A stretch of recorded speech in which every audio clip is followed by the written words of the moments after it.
I'm Chris Skinner, Chair of the Financial Services Club, here with Piet Mallekoote from Currents. Piet, one of the things that's been discussed in depth here is the trends in new payments, and in particular online payments. What do you see as being the landscape of the big things that are happening in the e-world? Well, we see that there is an incredible increase of e-payments coming from buying more and more people on web shops. And e-payments is a good payment method to have a trusty and secure payment method for a consumer as well as for web merchants. We've heard during the conference from people like Ideal and eWise, which is banks' ways of bringing back their role in the online payments world. Is that something you see trending as one of the big ways that banks get themselves back into the process, or do you think PayPal is going to dominate the space? Well, PayPal has started a couple of years with offering this payment method. The point is that this leads to disintermediation. Banks are going more and more out of the process of the customer relation to e-payments.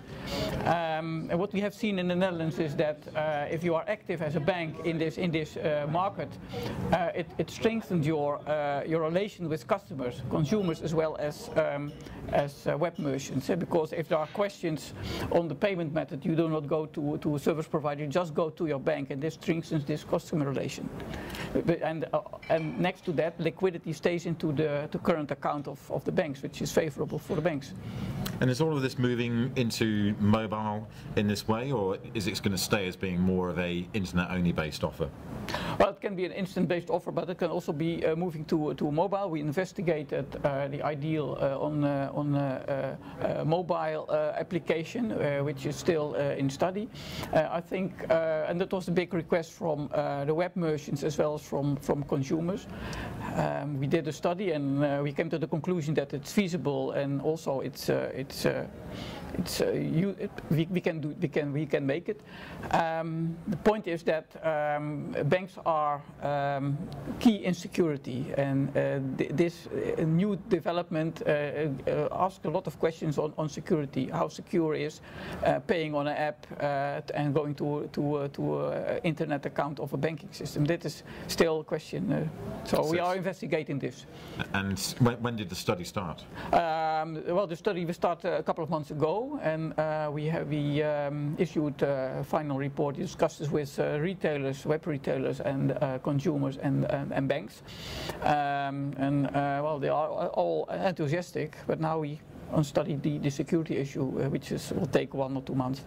And how well informed are consumers about all of these things? I mean, are they ready, willing, able and informed in using e-payments and m-payments, or is it something that needs an education process?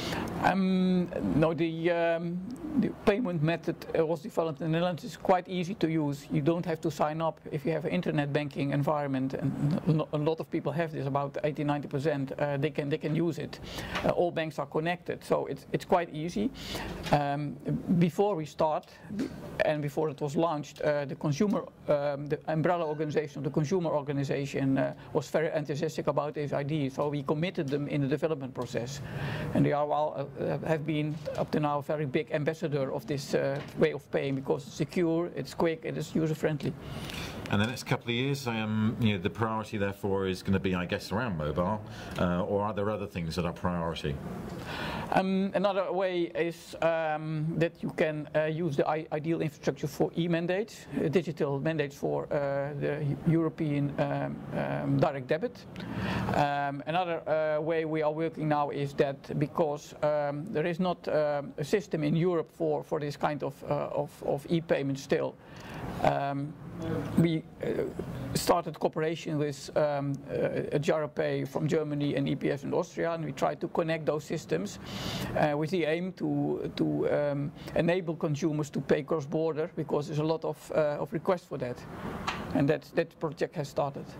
Good. Well, Piet, it's nice to meet you again, and thank you very much. enjoy the conference. Thank See you you later.